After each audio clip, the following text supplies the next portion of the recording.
Intervention appelée du danger du révisionnisme historique.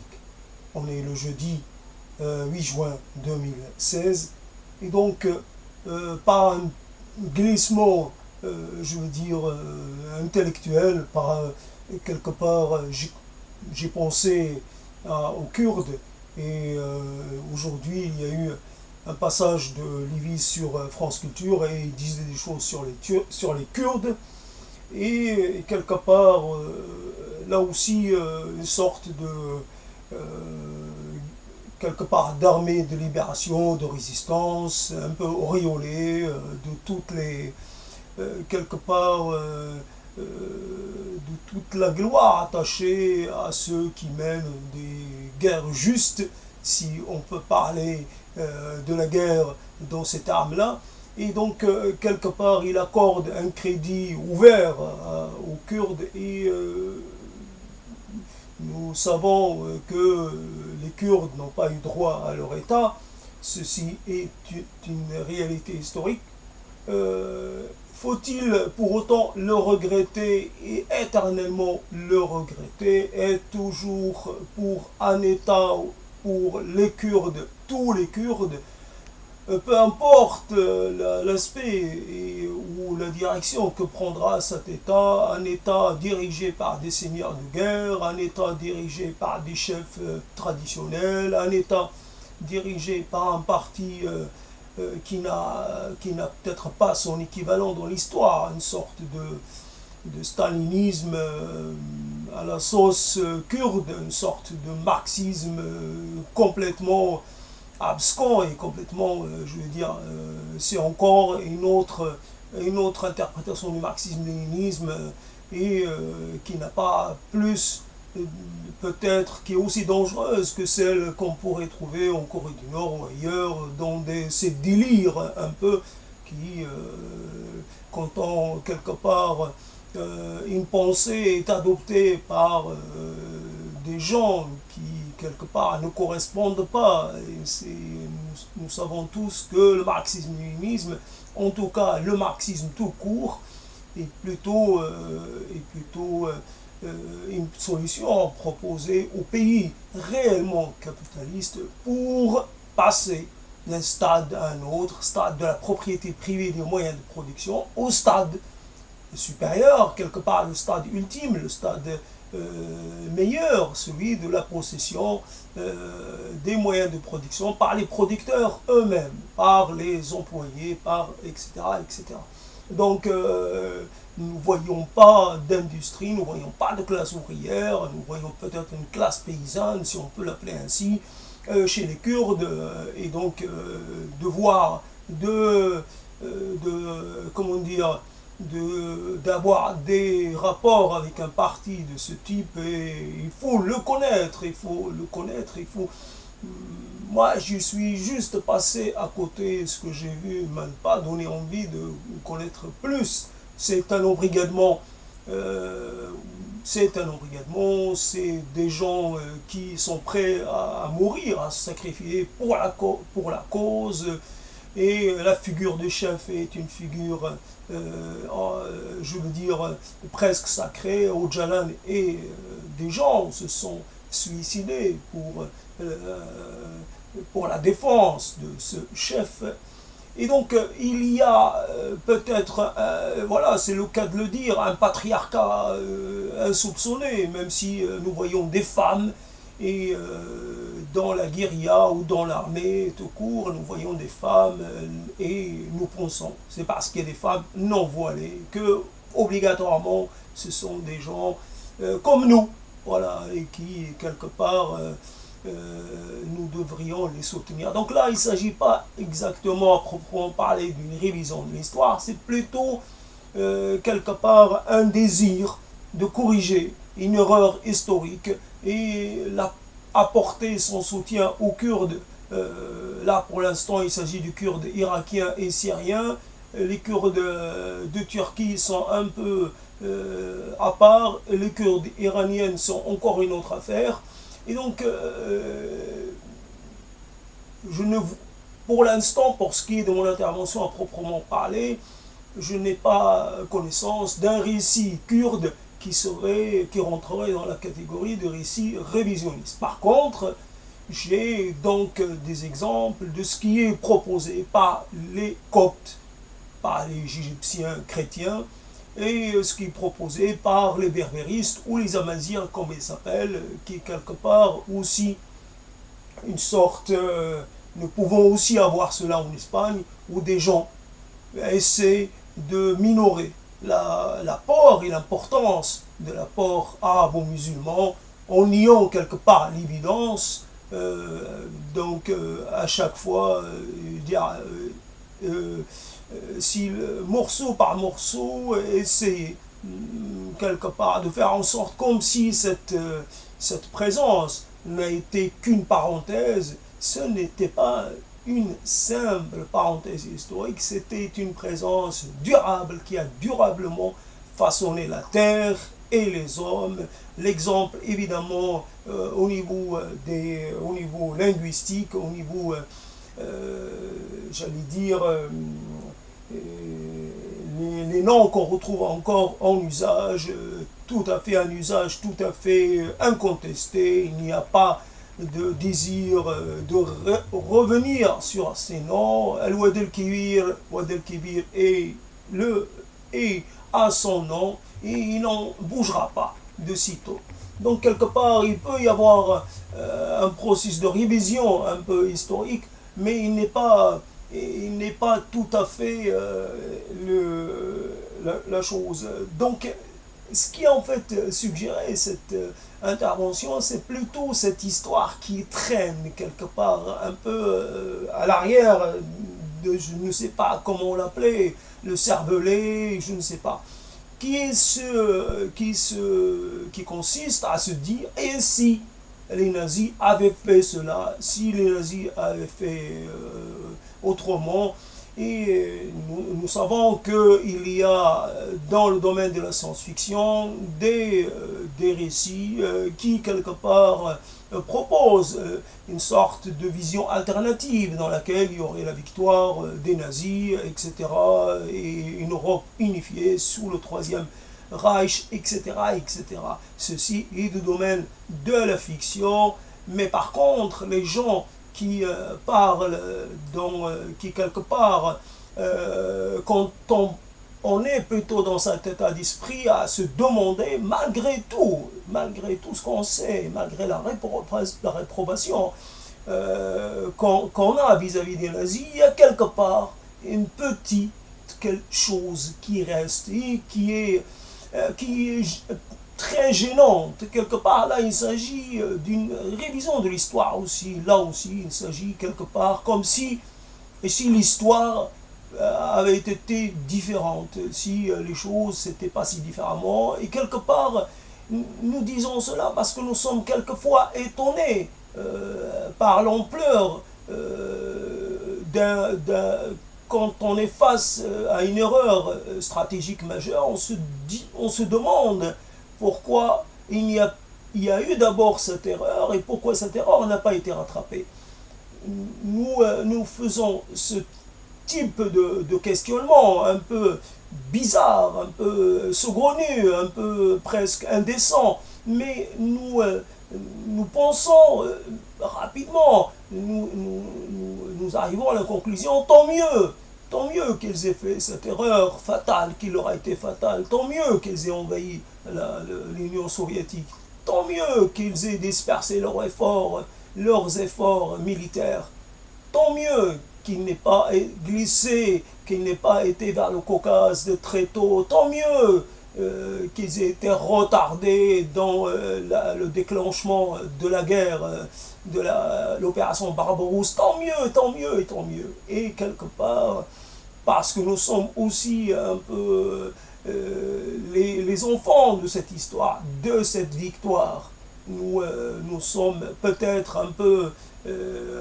conditionnés par le récit des vainqueurs.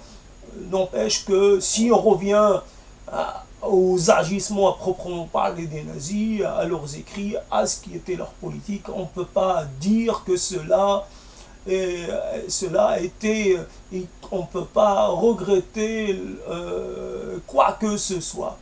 C'était un courant politique, c'était un gouvernement qui devait être abattu, quel qu'en soit le prix, évidemment. Nous n'avons pas en notre possession toutes quelque part les détails sûrement d'importance qui ont fait que les Alliés ont trop tardé à intervenir, ont préféré faire cela ou faire cela, les choix qui ont été faits, les sacrifices, les gens qu'on a sacrifiés, etc. etc. Nous n'avons pas la connaissance de tout cela. Il y a sûrement des choses qui restent cachées, qui resteront cachées indéfiniment. Le grand public n'a pas à tout connaître. Et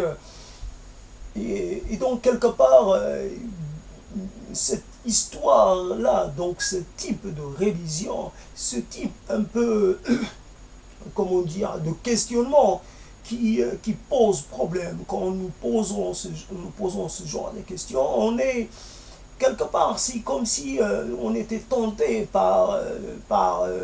comment dire, il y a un plaisir pervers. C'est comme s'il s'agissait, évidemment, nous savons un peu l'énormité. Mais là où normalement, c'est que nous avons des gens qui réellement sont en regret de cela. Des gens qui regrettent la défaite des nazis, des gens réellement, et qui continuent de protéger leur mémoire, et qui continuent de propager leur doctrine et leur discours. C'est cela qui est le plus important.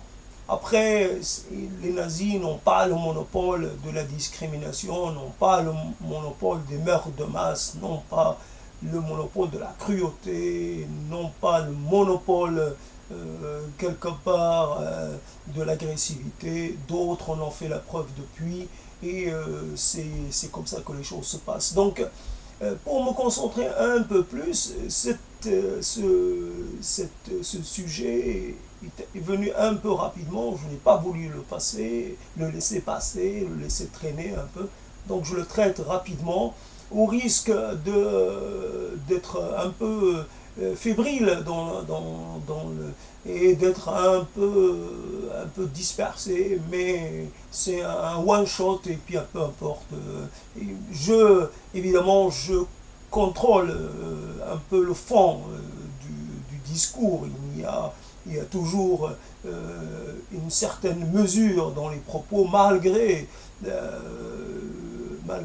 peut-être il y a une autocensure, dans le sens où il ne faut pas ni aller dans un sens ni dans l'autre. Il y a des gens qui quelque part sont prêts à...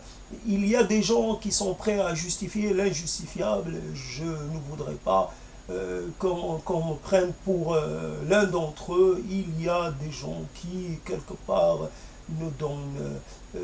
quelque part sont prêts à trouver des raisons, à trouver, comment dire, à pardonner, à trouver des justifications aux crimes, à tous les crimes, évidemment. Et donc, la révision historique, c'est donc ce qui se passe en Égypte. Il y a donc des gens,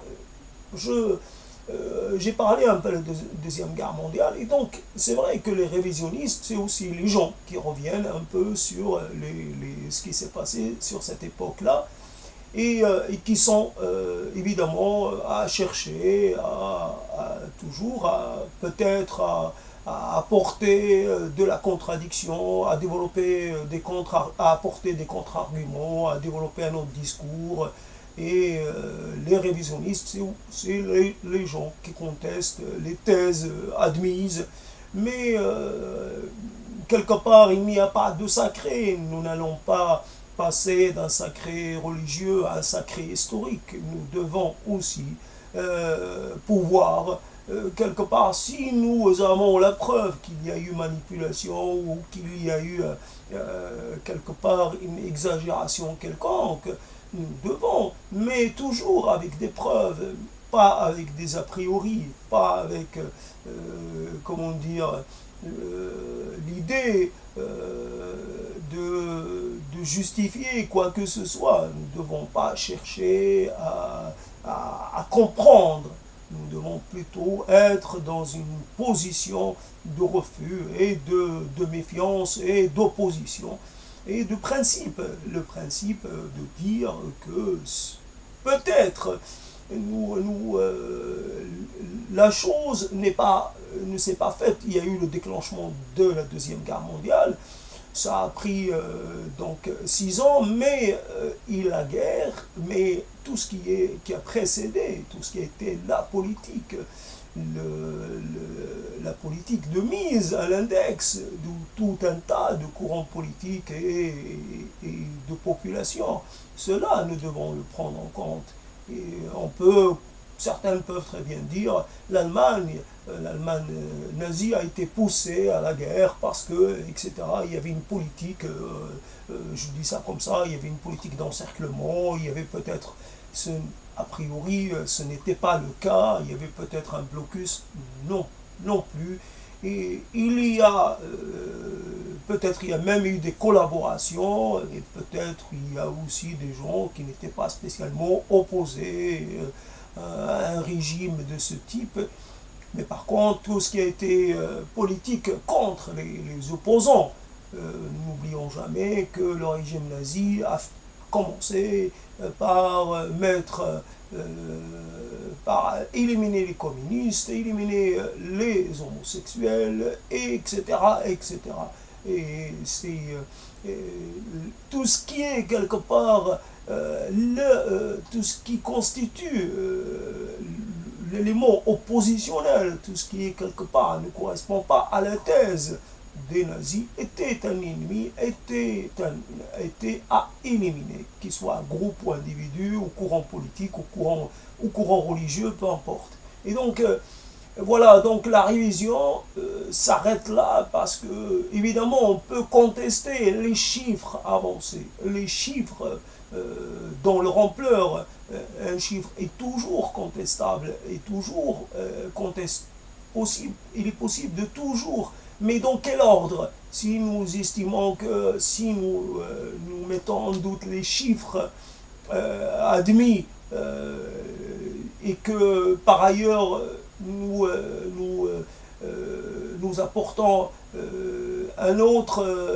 d'autres chiffres qui, eux, sont carrément à l'inverse, si nous diminuons de telle façon que quelque part cet effort de diminution va plutôt dans le sens de ceux qui ont commis les crimes.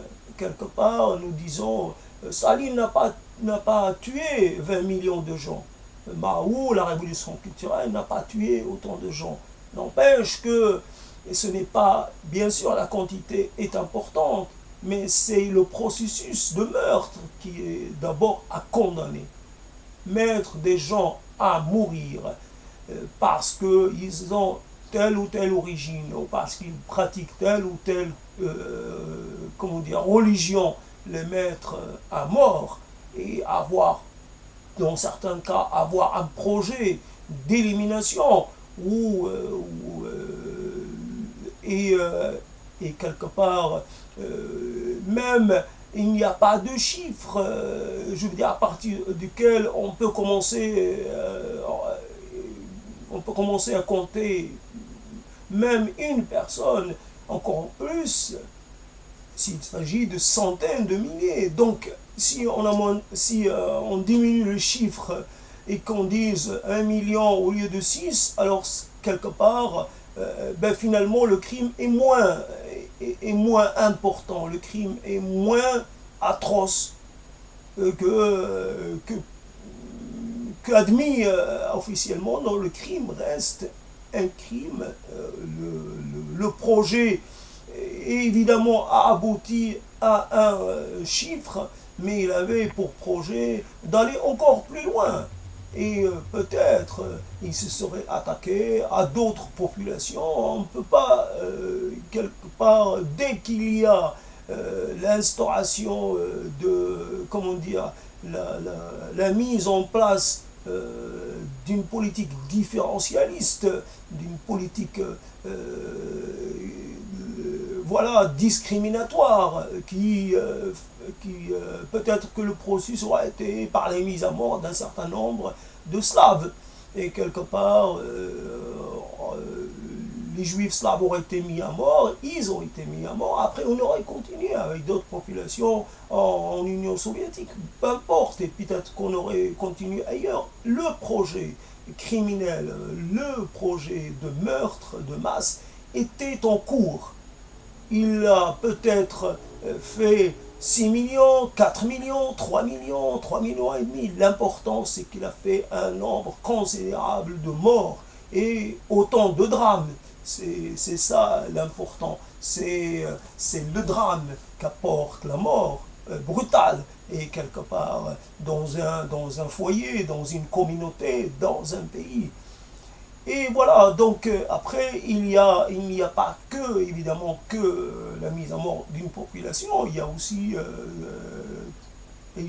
tout ce qui a été fait ailleurs. Les morts en France, les morts en Russie, les morts en Angleterre, les morts partout, tous ces morts, ces gens sacrifiés sans raison, fondamentalement. Donc, la révision qui se fait en Europe par rapport à cette période-là est évidemment suspecte, elle est condamnée, elle doit l'être, elle doit rester une sorte d'anomalie qu'il faut combattre, une sorte d'excroissance maligne qu'il faut combattre, qu'il faut essayer, parce qu'il n'y a pas à discuter avec des gens qui ont ce type de discours ou qui prônent quelque part cette liberté-là. Nous avons aussi, donc par rapport à ailleurs dans le monde, nous avons aussi par rapport à ce qui se passe, nous pouvons très bien avoir un rapport par rapport à l'Empire ottoman et quelque part tout ce qui concerne la présence par exemple des Turcs à Constantinople, à Istanbul, et qu'on pourrait peut-être dans un effort comme ça de révision historique essayer de récupérer, comme nous avons aussi donc en Égypte, il y a des gens qui refusent la présence islamique ou la présence musulmane, nions par cela, essayons de nier toute cette période qui évidemment a 13 siècles, etc. Il y a des gens qui fêtent, qui célèbrent avec, comment dire, en portant des brassards noirs, la date anniversaire de l'arrivée des musulmans en Égypte, considérant cela comme une date noire, une date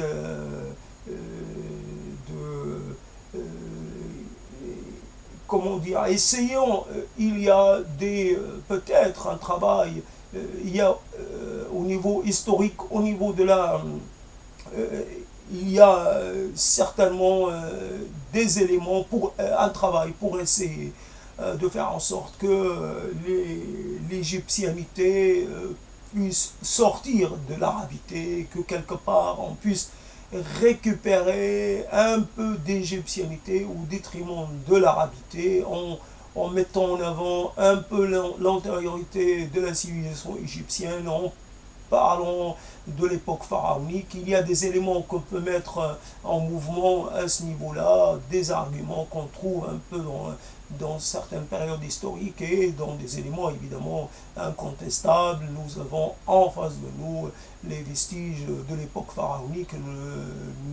Nous savons aussi le rayonnement qu'a pu avoir cette civilisation, le rayonnement,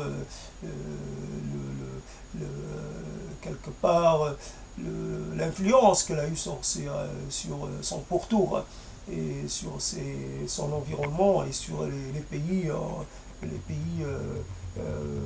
avoisinants.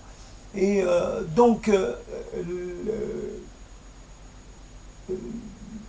l'histoire est aussi, quand nous avons aussi ce processus de révision par rapport au pays appelé Israël, dans le sens où il y a un travail qui est fait de façon consciente, en essayant, si quelqu'un, par exemple, a l'occasion de regarder le film La Route la route 183 ou la route 83, j'ai oublié le terme. En tout cas, c'est un film qui suit les contours du tracé des frontières de la ligne verte 1967 et qui, quelque part, donc, regarde un peu un peu ce qui reste de la présence palestinienne, musulmane, un peu dans les terres qui sont devenues l'État d'Israël, et n'en parlons pas hors donc, de ce qui est considéré comme les territoires occupés ou Jérusalem. Là, il s'agit de l'intérieur des terres. Il reste des vestiges, quelques habitations qui tiennent encore debout, des ruines de cimetières. Il y a une mémoire qui est en cours d'effacement.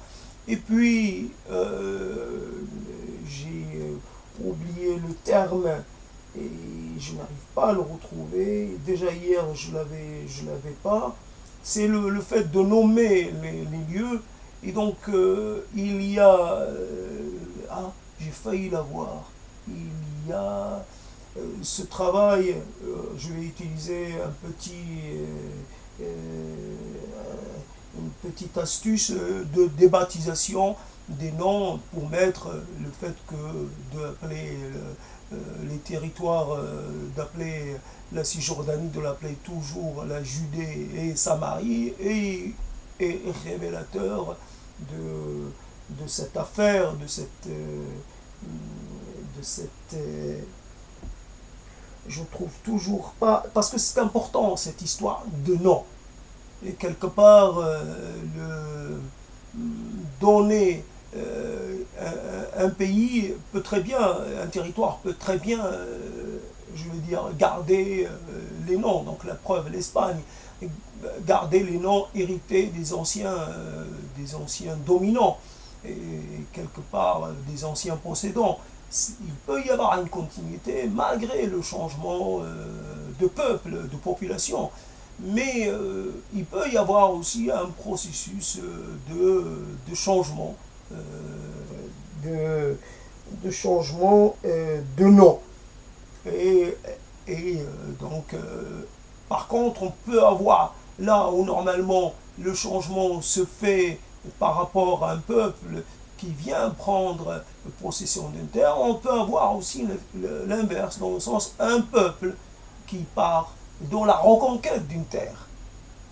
Et soutenu en cela par une légitimité historique qu'il revendique. Il se revendique d'une légitimité, évidemment. Si on commence par mettre les légitimités, toutes les légitimités, quelque part en concurrence, on finirait par provoquer un désordre pas possible.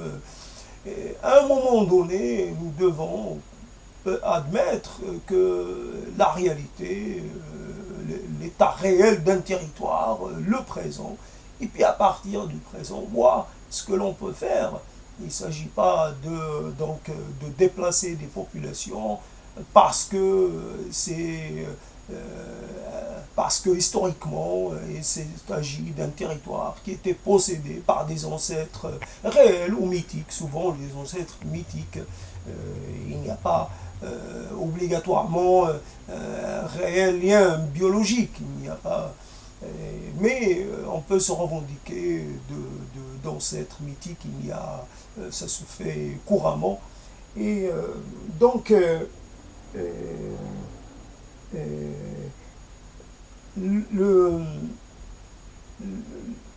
cette histoire donc je vais essayer quand même de m'aider par l'internet pour trouver cette science, la science des noms. Et comme ça, est-ce que si je fais une recherche, est-ce que ça va aboutir à un résultat rapide, et comme ça je peux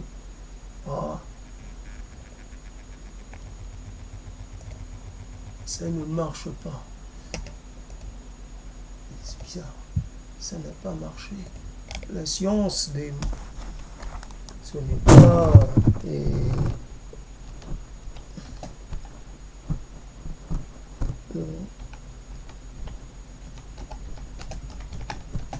là, je fais une sorte de petite pause.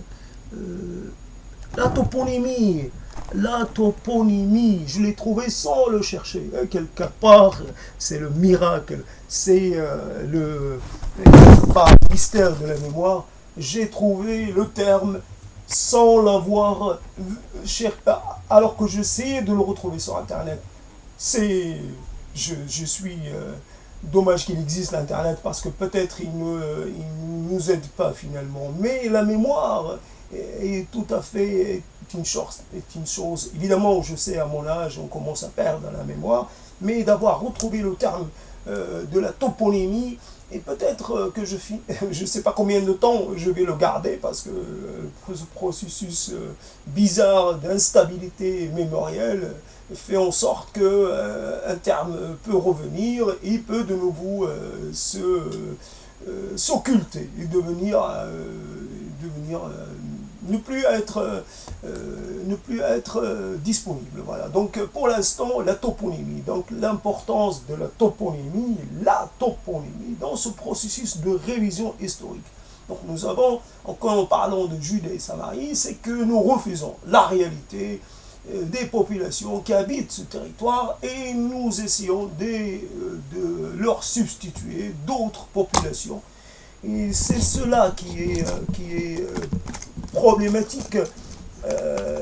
Nous créons quelque part le droit international refuse la création de personnes apatrides, mais là nous créons des gens sans terre de façon, ce n'est pas condamné, nous enlevons. Donc ce qui peut se passer, ce qui se passe en Israël, il peut se passer ailleurs.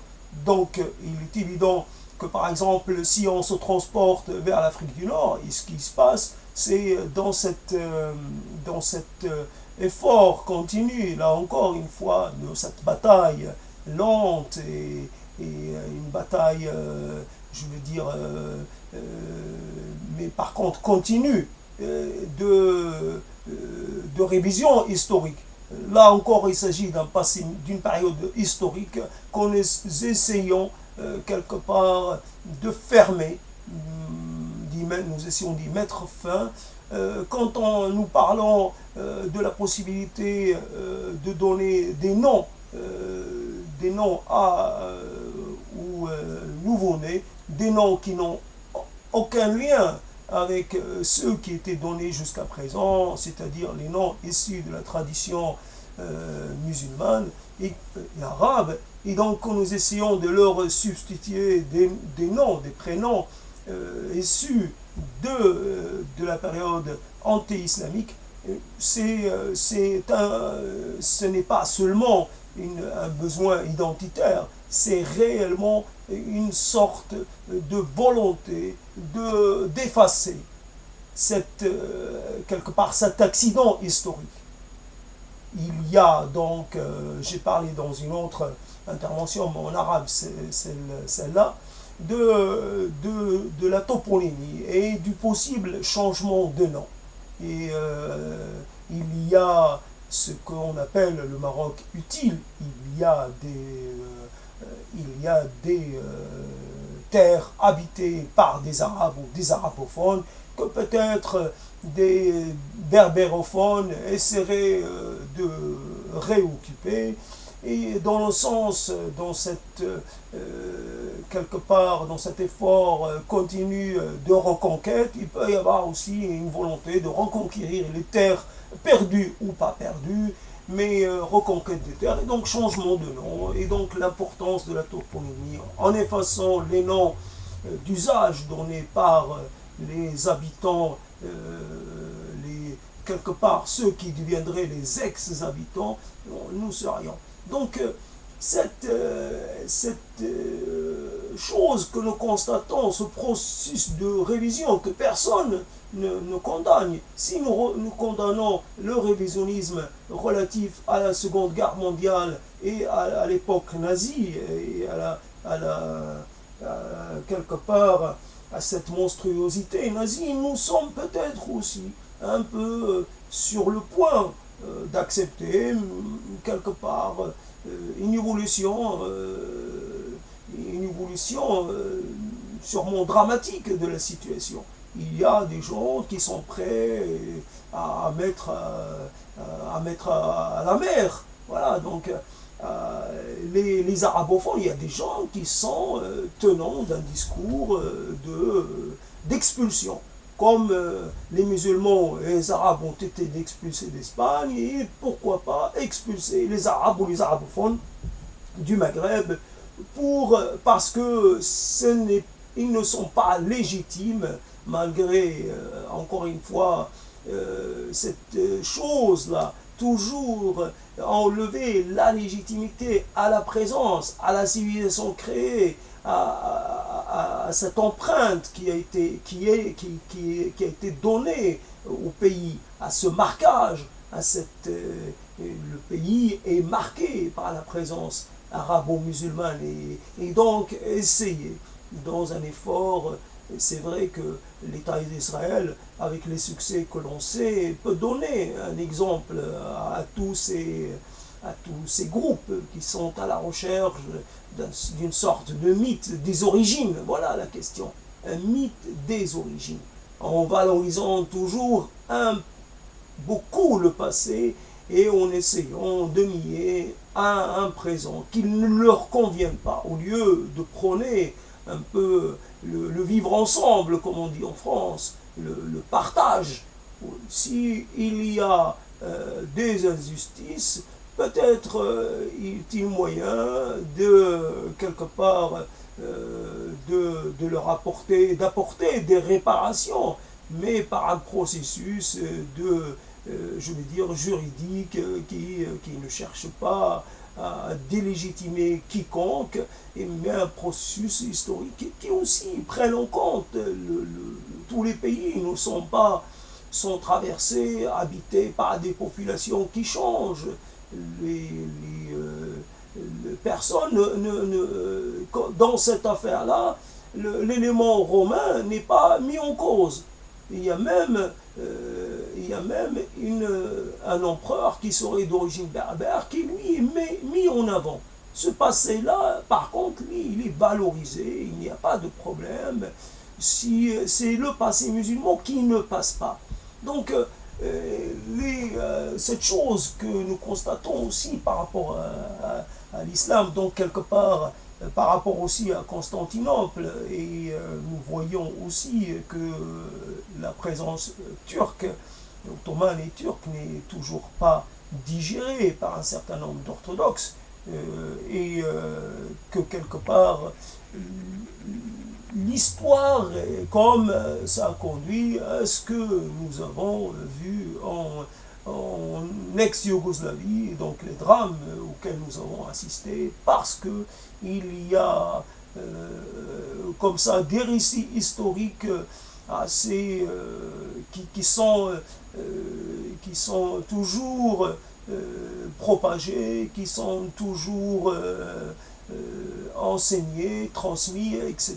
Et ces récits transmettent quelque part une certaine version de l'histoire, les batailles perdues dans le passé, les vivants quelque part n'ont rien à voir avec. Nous n'avons pas à nous sentir dépendants quelque part en quoi que ce soit, attachés à des victoires ou à des défaites.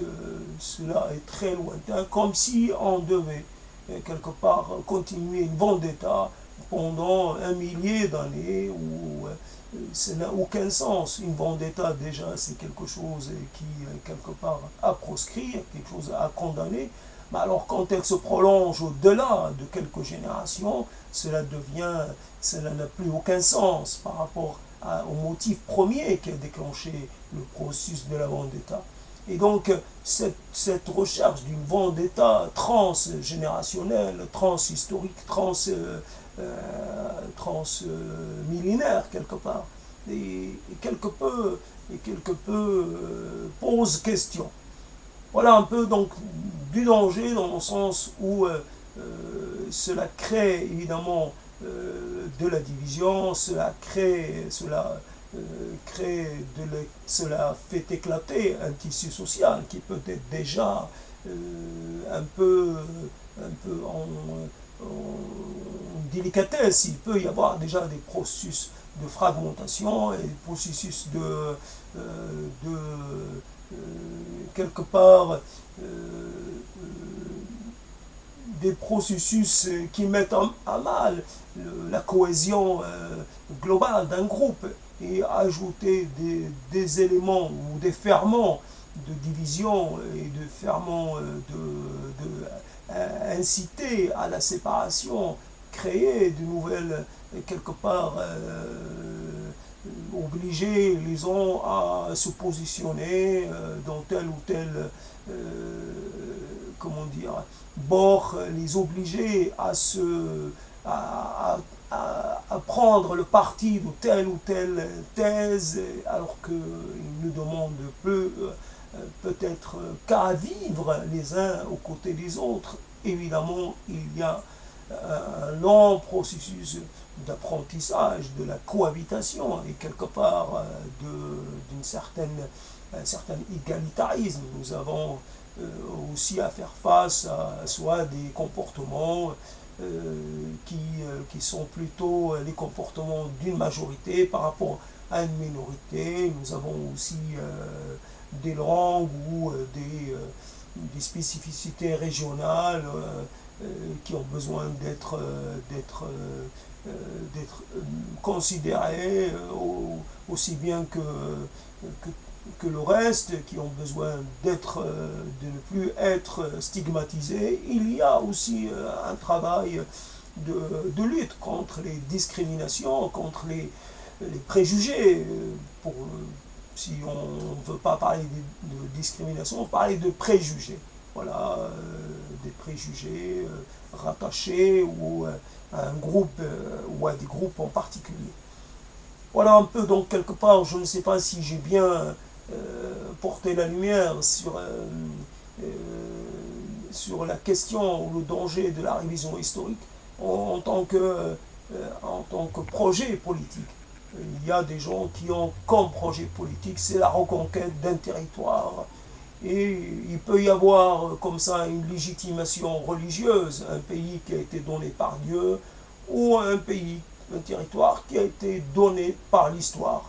Les premiers sont toujours les plus légitimes. Nous avons été les premiers sur ce territoire et voilà, ce territoire nous appartient et nous devons y régner en maître sans partage.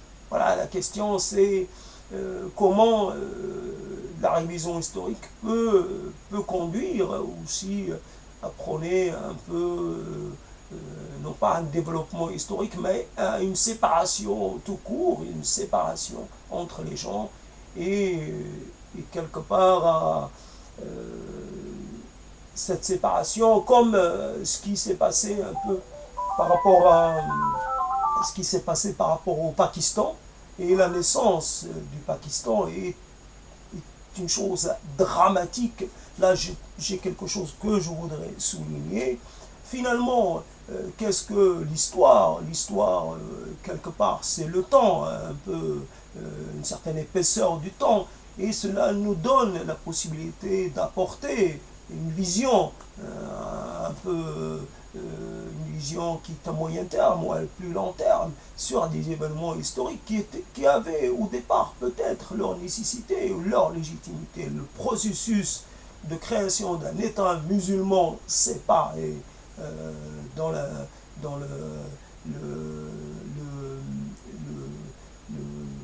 comment dire, le sous-continent indien était actuellement une erreur fondamentale.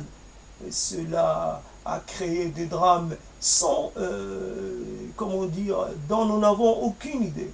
Un transfert de population et donc des drames sans nombre, des millions, sûrement des centaines de milliers de morts, des millions de déplacés, des gens qui ont tout perdu, qui ont été obligés de recommencer. Quand on voit la précarité des conditions de vie dans ce sous-continent, nous pensons que la chose a été carrément impossible pour un certain nombre de gens et que donc quand nous voyons un peu dans ce continent, ce qui se passe comme rivalité, les guerres qu'il y a eu, comment dire, les dangers de guerre, le surarmement, etc. La chose a été quelque part un peu ironique dans le sens où l'Inde est toujours en partie musulmane. Et il aurait peut-être fallu lutter pour un meilleur statut pour les musulmans en Inde. Évidemment, ça aurait été plus facile avec une population musulmane plus nombreuse. Ça aurait été, imaginons que maintenant ça aurait été l'Inde, ça aurait été l'Inde entière a pu être presque 1,5 milliard de gens. Et ça compte peut-être 300 milliards ou 400 milliards de musulmans. Sûrement ça aurait compté plus que les quelques centaines de millions qu'il y a actuellement. Je ne sais pas, peut-être 2% de la population, 3%, je ne sais pas, mais je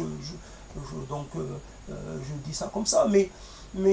Donc voilà, aussi peut y avoir comme ça une révision, et cette révision-là n'est pas, quelque part, elle est sans conséquence. Mais il faut aussi voir que peut-être un discours, même s'il il peut avoir tous les aspects de la légitimité, peut être porteur de drames, voilà, de drames qui vont toucher des populations en nombre, et c'est cela qu'il faut éviter.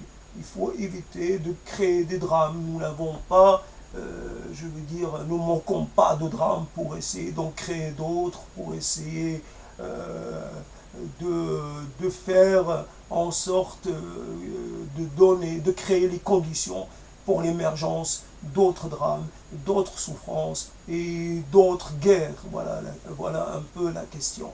C'est non à la guerre actuelle, présente et à venir, et les guerres du passé, ce ne sont pas nos guerres. Nous devons plutôt nous réclamer de nous présents, et de notre capacité plutôt à nous inscrire dans l'avenir, dans une démarche quelque part intégrative, dans une démarche humaniste et dans une démarche plutôt généreuse et partageuse.